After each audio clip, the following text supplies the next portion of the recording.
Welcome to Living Our Acre Homestead. Today we're going to go through our order from Baker Creek Heirloom Seeds. I got a Conover's Colossal Asparagus.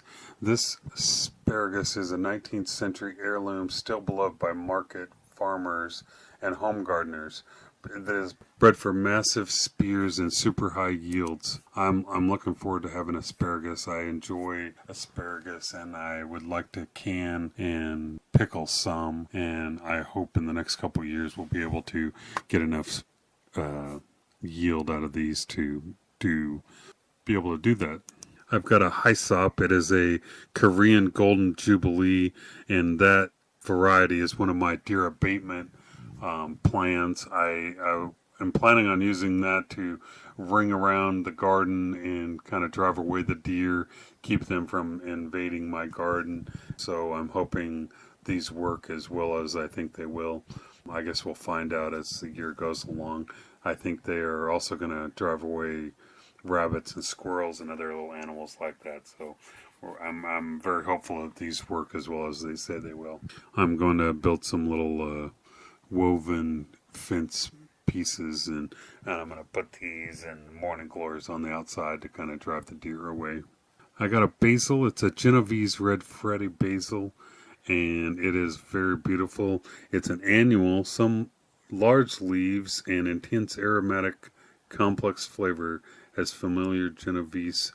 It is a very stunning red purple, so I'm very excited to use these in our kitchen. This is a bull's blood beet. It is a very pretty beet. It has got the concentric rings on the inside and is a very dark red, so it's very pretty. I'm not necessarily a fan of beets, but my family enjoy them. And this is a tasty heirloom beet with concentric rings inside. They have sweet and delicious reddish purple leaves too. So apparently you can use the leaves in salads and other things where you use greens. I've got zinnia. There's some queen lime orange. These flowers are amazing. I love these ones. I've had some big flowers. I've gotten them over 5 feet tall using my worm castings, and these are very pretty. I saw these and I wanted to add these to my garden, so I'm looking forward to see how they turn out. They are an annual. They are 2 to 3.5 inch blossoms that are a coral sunset to peach sorbet with a hint of minty green, and I'm like I said, I'm looking forward to these a lot. So I think they're going to be very pretty, and I can't wait to see what they look like. These flowers they were like my marigolds. I got those to grow pretty high also, so I really have great hopes for these, and I think these are going to drive those deer away too, because from what I understand, deer really don't like these. There's another zinnia variety. It's the polar bear variety. It is a white dahlia type flower with very large and magnificent heads, and I'm looking forward to seeing how these turn out too. I really like the white variety of these, so I think it's going to be awesome. I got another variety of beets. These are a golden beet. These have the concentric rings on the inside of these are really pretty cool. These date back to before the 1820s. They have a beautiful yellow fleshed heirloom beet that won't bleed. These have a more mellow flavor, and that's kind of what I'm looking forward to, is the mild flavor like a carrot or a potato, something like that. I just don't like, there's overwhelming beet flavor I can't take, so hopefully these are a little less beety. The Pusa Jamuni is a radish, and it's a very pretty purple color in the catalog, and so I'm looking forward to see what these look like. I like how the color is very pretty, and we'll just cut those up and put them in salads. I got a tomato. It's a Berkeley tie-dye green tomato, and it's got a very pretty color.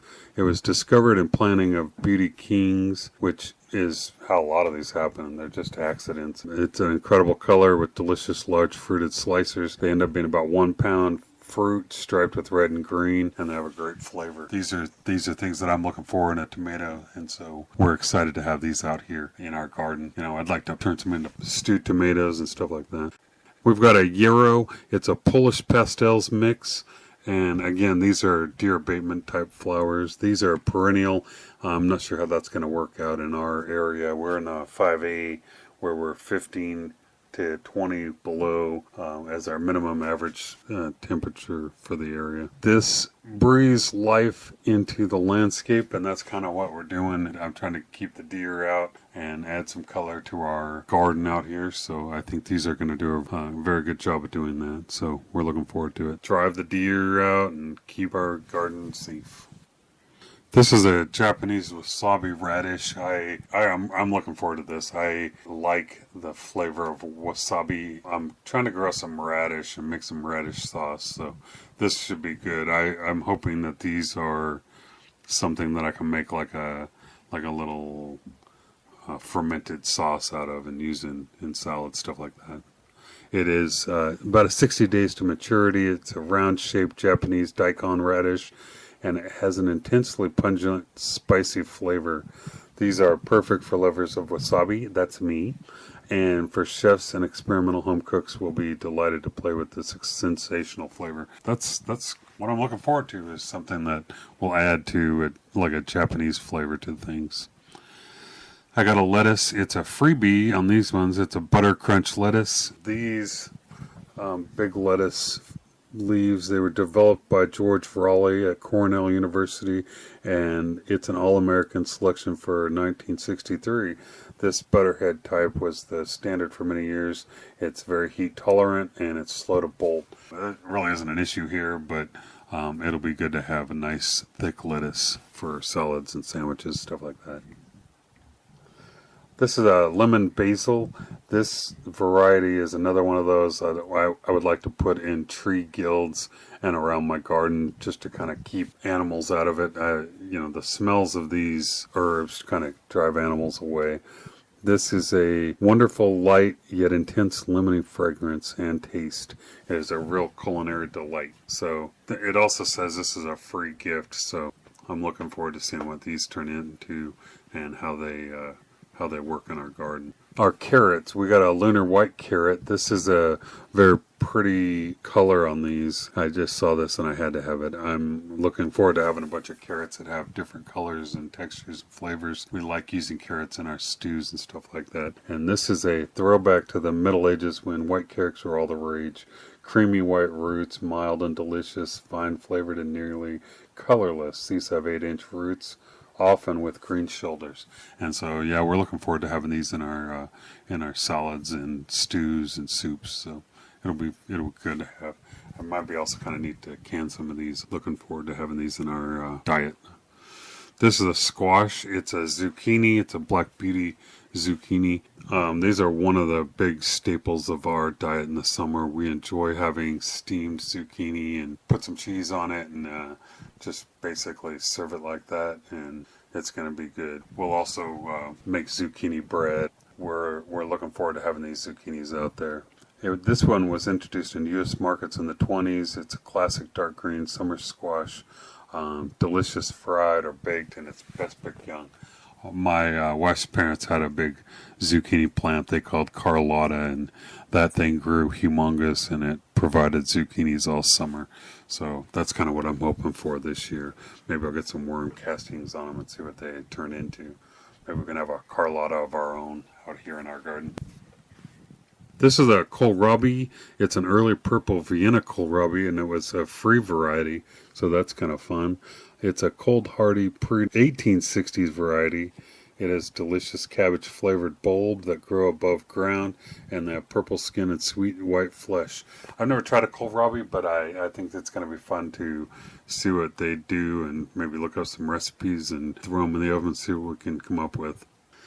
I bought some peonies. Again, these are like deer abatement kind of plants. This is a purple peony, and it looks like it's going to be a fun variety to have out in the garden. It looks like something we can put in our flower bouquets, and these are an annual. They have large double poppy flowers in bright grape purple, and they make a great statement in your cottage garden. I guess we're going to have to call this our forest garden. These are morning glories. They're flying saucer morning glories, and they look very pretty. They have a white base color with blue flashes, and what I'm going to end up doing is climbing up fences and trellises around the garden just to kind of add some color to the yard, make it all nice. It's an annual. These were introduced in the 60s, and they have huge 6-inch blooms, and they have pure white with blue stripes. So we're looking forward to having these out in the garden. This carrot is a black nebula carrot, and again, I'm really fascinated by the colors of varieties of carrots that they have. This one is the darkest carrot available, and it's high in anthocyanins. It is delicious raw, cooked, or juiced. I'm looking forward to seeing what these turn into and, having these in our garden for the next few years to come. I would like to save all of my seeds. This is a rosemary. It is a rosy rosemary, and these herbs are all going to be additions to my tree guilds and my deer abatement thing. So this is a tender perennial. It's used for centuries both medicinally and in the kitchen. Small evergreen shrub covered with needle-like aromatic leaves and tiny pink or blue flowers. We're looking forward to having these beautiful little herbs in our garden that we can use for the year. This is a squash. It's a Table King bush squash. This is one of those things my wife makes. She'll cut it straight in half down the middle, cut out the seeds, and then put a nice sausage inside there. And these are a major staple to our diet throughout the year. It's one of those things that I'm really excited to have. It's an All-American Selection winner for 1975. This is a bush plant that delivers loads of 2-pound dark gray to green acorns, and there's usually up to 8 a plant. And so that is a huge amount of food for our family. So 4 or 5 of these plants out there, and see what we can do to provide for our dinners. This is a pea. It's a King Tut purple pea, and they're very pretty pods. These have a fascinating historical variety with a hotly debated origin story. Some people claim this is a variety to be descended from peas found from King Tut's tomb. These have stunning fuchsia purple flowers, fat purple pods. Plants are strong and vigorous and love cool weather, so they'll be great here, and they'll be highly productive is what they say. So we're looking forward to having a bunch of peas out there. I have another hyssop variety. It's an Arcado Pink, and this variety is one of those deer getting rid of varieties. This says it's a perennial. It's incredibly free-flowering anise hyssop variety. Blooms in clear pink. Bees, butterflies, and hummingbirds love it. So, we're hoping to get some out there. This is a squash. It's a vegetable spaghetti squash. My wife has celiac, so she likes to have the spaghetti squash, the little noodles, so that she can enjoy that spaghetti sauce with us, and then it kind of covers for that wheat pasta. This will be good for her. She'll be able to enjoy having spaghetti with us, and we'll go along. This has possibly originated in China, but was introduced by the Sakata Sea Company of Japan in 1934. The popular squash with fibrous flesh that can be used like spaghetti. So, like I said, she's able to eat this kind of plant, and so it'll be good for her to reduce her reliance on wheats. This is an onion. It's a yellow, sweet Spanish onion. Typically, we're not fans of onions, but there's dishes that are good with onions and sautéed onions, and we like to have salsas and stuff like that. So my wife will saute onions to a point where they're just clear, and so it just doesn't have that kick flavor. But this is a long day onion. I'm not really sure what that means, but it's a home gardener's favorite. It's excellent choice for beginners and one of the easiest onions to grow. This large roots grow up to 1 pound each, and they have good storage quality. We are looking to store these over the winter and use them throughout the year. Another free seed packet is this echinacea. They sent this to me, and I'm looking forward to having it. Like I said, I like the herb garden. This is a perennial. It's a beautiful purple wildflower and well-known medicinal herb with numerous uses.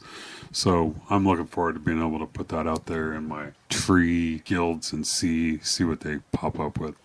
This is a Mexican sour gherkin cucumber. This is a small cucumber-like fruit, look like miniature watermelons, good fresh or pickled, and they're refreshing tart flavors, so they sound like they're more like a citrus kind of thing. These are kale. These are dazzling blue kale. We like making kale chips. We'll cut them up real small, put some olive oil on them, put salt and pepper on them, pop them in the oven for a while, and get them all dried out. These kale chips are a treat that we enjoy. These are the smoky blue lesionado type kale has become a favorite of gardeners and market farmers. This was bred by Frank Keogh of Avoca Farms. It is a prime example of the renaissance in modern open source plant breeding. This is an unparalleled cold hardiness and its fantastic purple and blue leaves. So maybe this will live off into the winter and we'll be able to go out there and pick some throughout the year and just keep it going. You know, I'd kind of like to do that with spinach also, but this kale grows, then we'll be able to have it all year round. This is a Hopi pink corn. This one is a lovely native variety. It's pink, mauve, and salmon kernels on 8-inch ears. It's drought tolerant and it's a flour type of corn. We would like to be able to make some tortillas and corn flour. This is a mustard. It's a Komatsuma tender green. This mustard is a traditional mustard green of Japan. It tastes slightly spicy with mild flavor. It's good for hot or cold weather, so hopefully it does well here. This is an asparagus. It's a Precoce de Argenteuil. This asparagus is another one of my varieties. I'm planning to have a bunch of asparagus throughout my garden. It's a traditional French asparagus variety with rose-colored spears, or you can blanch it for white spears as the Europeans do. I think it's going to take a couple of years to get these going, and so we'll, in a couple of years, we'll have much more spears. We'll be able to go out the garden and just pick some and can some and eat it fresh throughout the year. So I think it'll be good. Asparagus is one of those things that we enjoy. This is a cucumber. It's a dragon egg cucumber. They seem like they're small, like almost an egg size. It says a Croatian heirloom, beautiful cream-colored fruit about the size of a large egg. It's sweet, mild, and bitter-free. So we're looking forward to these, put them in a salad or eat them in sushi or something. Then we have watermelon. It's an Orange Glow watermelon. This was introduced by Wilhite Seed Company prior to 1965. It's the best tasting of all orange varieties. Beautiful, deep orange flesh, very sweet, almost a tropical flavor. This squash is a Geet Okosoman, and it looks like it's a pretty large pumpkin type of thing. We used to go to yakiniku in Japan, and they would slice pumpkins real thin, and so we're looking forward to doing something like that with these. This is a highly refined variety. It's been cultivated by the Miami tribe of Indiana for what is believed to be up to 2,000 years. Spectacular 2 to 3 foot banana fruit reaching up to 30 pounds with sweet tender flesh and thin edible skin. This is a Nagasaki Aka Kabu turnip, and these look very pretty, so I'm not really sure exactly what turnips are used for, but I'm thinking stews and that sort of thing. But this is a traditionally grown in lovely Nagasaki, Japan. Dark plum to wine with a hint of purple in the sweet, crisp flesh. This is great for pickling, fresh, eating, and salads. So those are things we're going to have to try out. We're going to put them in our garden and see what comes out and what we can do with it. This is a cabbage. It's a premium light flat Dutch cabbage. We are looking forward to making some sauerkrauts and stuff like that. And this variety was introduced by European settlers in the 1860s. It's a standard flat storage cabbage, so it's 10 to 15 pound heads of high quality delicious flavor. These are the kinds of things that I would like to build a root cellar for and just kind of put them out there and store them over the winter, use 1 or 2 a week and see if that gets us through the year without having to go out and buy more varieties. I have another poppy variety. This is a florist pepper box variety, and it is an annual bread seed poppy in shades of red, purple, and pink. The pods yield seeds. We have a sunflower. It's a mammoth gray striped sunflower. This is an annual standard giant that produces delicious seeds, foot-wide heads on 10-foot plants, stately garden plant. So I'm going to plant these out there with my corn, beans, squash, garden bed, and hopefully these will be, if I can find a way to keep the worms out of the seeds, that'd be good. This is a cucumber. It's a Yamada extra long cucumber. This is a Japanese variety, and it is a traditional, the gold standard for use in Japanese sushi bars. This is good disease and pest resistance, abundant producer of long, slender, burpless fruit. So we like to cut these up and make Japanese cucumber salad. And so that's what I'm looking forward to making with these. So hopefully these turn out well and we can get a lot of fruits out of these.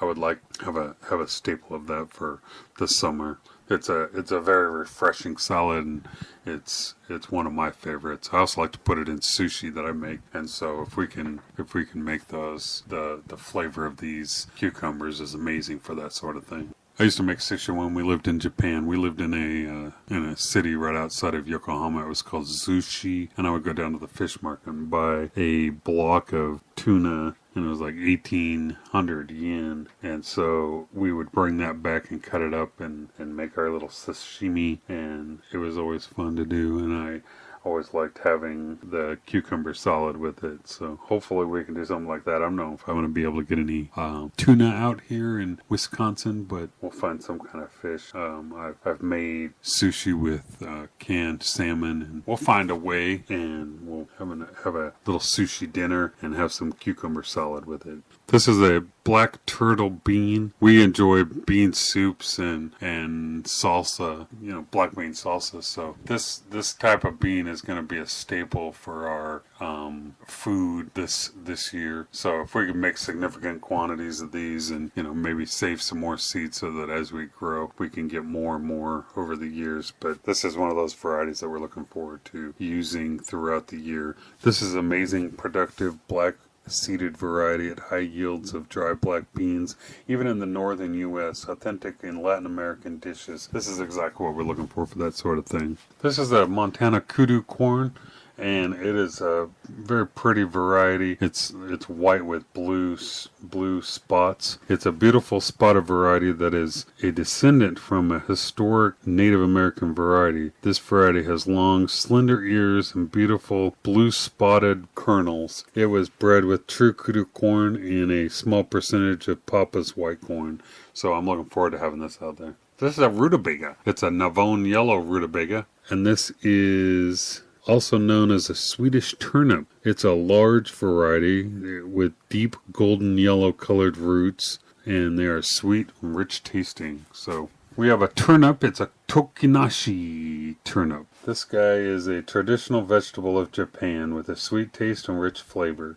The roots are nice and smooth with crisp white flesh and excellent quality. A reluctance to bolt or become pithy. This will be another one of those varieties that we find as we go along what to do with it. This is a zinnia. It's a Mazurika zinnia. It's a very pretty looking flower. I like the bright white pink on the ends and the flash of pink on the middle. This is an annual with each scarlet petal tipped in cream, set off by golden tracery at the heart. This is a sumptuous large bloom. This is a Morning Glory Carnevale di Venezia. This is an annual, a rare European variety. They come in two amazing types, white with either rose pink or purple blue stripes. This is a Montana lavender clay corn. This is another one of my corn varieties that I got. It's a lavender colored flower corn. Long, slender, 8 to 12 inch long ears and an attractive pastel shade that produces silky, soft cornmeal. This vigorous and early producing corn was bred by Ed Schultz of Montana. This rugged, cold hardiness of Mandan corn with slender, uniform ears, short, stout plants. This is a borage. Borage. This is another one of our deer abatement plants. We're looking at this to drive deer and animals away. This is an annual blue flower used as a garnish. It's cucumber flavored leaves added to salads, drinks, and more. This is the tomato variety. It is Dad's Sunset. This is an orange tomato, and it's the perfect orange tomato. This is a large 10-ounce fruit, is very smooth, uniform, and keeps very well. One of the most flavorful varieties. Those are the kinds of things I like in a tomato. This is a kale. It's a 1,000-head kale. Look at the monster size of these things. I can't believe that. So it's going to make some great kale chips. This is a mammoth-sized culinary variety. Leaves are smooth with curled edges, sourced from King Seed of England, which has been in the seed business for centuries. King Seed is the last remaining horticulture wholesale seed house left in England, and it's still a family affair. Those are the kinds of operations that we like to support. This is a golden sweet pea, and we love the sweet peas, so it'll be good. This is collected from a market in India, rare and tasty. These flat pods are beautiful, bright, lemon yellow, great stir-fried, and they have tall 6-foot vines with purple flowers. So apparently these need a trellis, so we'll get that. This is a poppy, and it's a lilac pom-pom poppy. This is an annual. It's an amazing, the semi-double laciniata type flower in delicate lilac color. These are unique and beautiful. This is a Globo onion. Again, we're not big fans of the onion totally, but these look like they were good, and we can use these for our recipes. We can saute a bunch down and put it in a bag in the freezer and then use it in our recipes as we need. This is an award-winning giant exhibition onion with super sweet complex flavor. This flask-shaped orbs are wrapped in a pale straw-colored skin, and the flavor is divine. They have sugary sweet with a spicy finish. And this is a good storage onion, exactly what we need.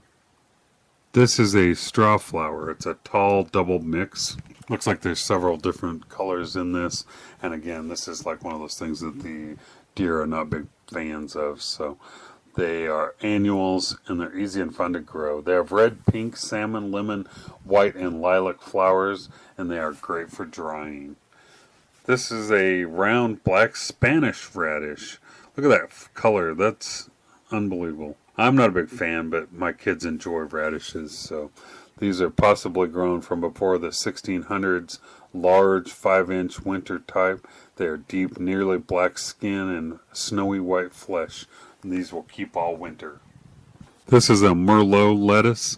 There's a very pretty color on these ones. This is reputed to be the deepest red lettuce in existence. It has frilly leaf margins, crisp, waxy leaves. Recommended as a cutting type for baby greens production or cut and come again harvesting. We're really looking forward to having this lettuce and being able to harvest that throughout the year and have nice salads. This is a cabbage. It's a glory of inclusion. I'm not sure really if that's how you say it, but that's what we're going to go with.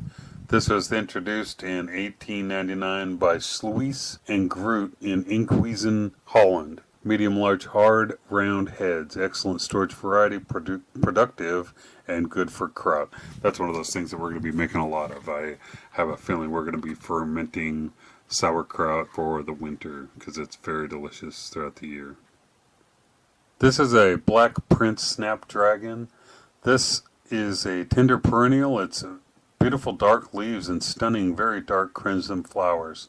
One of the best.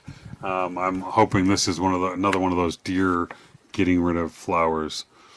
This is a cucumber. It's a Chicago pickling cucumber. This thing was released in 1888. It's originally bred for the markets of the Chicago area.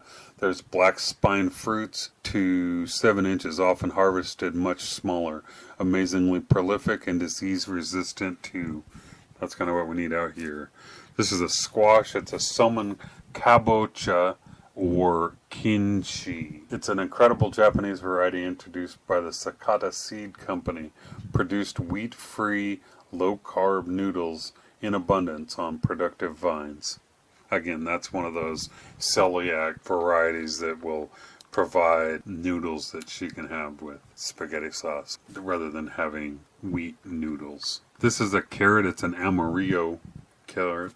Good for summer to fall crop. This is the lemon yellow root having sweet bright yellow flesh. These are 8-inch roots and are crunchy and very juicy. This is a glass gem variety of corn, and I'm very excited to see how this turns out. These are very pretty. These are bred by Carl White Eagle Barnes with the legendary corn breeder of Cherokee descent. These are 3-inch to 8-inch ears covered in translucent kernels. Really do shine brilliantly like glass. Then I saw this stevia, and I've been kind of interested to see what the hubbub is all about. They say it's sweeter than sugar, so I wanted to see what it was like, so I bought some. This is a tender perennial, the hard to find and famous natural sugar substitute. The leaves are dried and used to sweeten drinks and dessert. They say it's much sweeter than sugar. This is a sage. It is a broadleaf sage, and I'm looking forward to using this in my tree guilds and to drive away the deer again. This is a perennial with the culinary type for flavoring meats, stuffings, vinegars, and more. Fragrant leaves also used in potpourri. This is a sunflower variety. It is Hopi black dye. This one looks like it's a little smaller, maybe 6 to 8 inches. It has a brilliant obsidian black seeded sunflower used for making natural dye. Saved and used by the Hopi Native American people for dyeing cotton, wool, and for basketry. Medium to large sunflower heads will yield staler shades from dove gray to deep purple. This is a watermelon variety that I'm very interested in. It's Art Combs Ancient Watermelon. I read this story in the catalog, and I was fascinated by it. This variety was found in a clay pot in a cave in the southwest USA. It has a green rind, succulent red flesh of excellent flavor and sweetness. Fruit to 20 pounds each. This is the American purple top rutabaga. This is a pre-1920 heirloom. It is very tasty with mild and sweet flavor. This is a bright yellow flesh with top quality. It is a great fall vegetable. I'm looking forward to trying some of these in stews and soups. This is a great white tomato. This is another variety that I'm very excited about. It's introduced by Glecker's Seedsman. It's giant sweet 1-pound slicers and creamy white. Deliciously fruity, reminiscent of fresh cut pineapple, melon, and guava. Sounds like a great variety to have. I'm looking forward to it. Thanks for watching Living Our Acre Homestead, and we'll see you next time.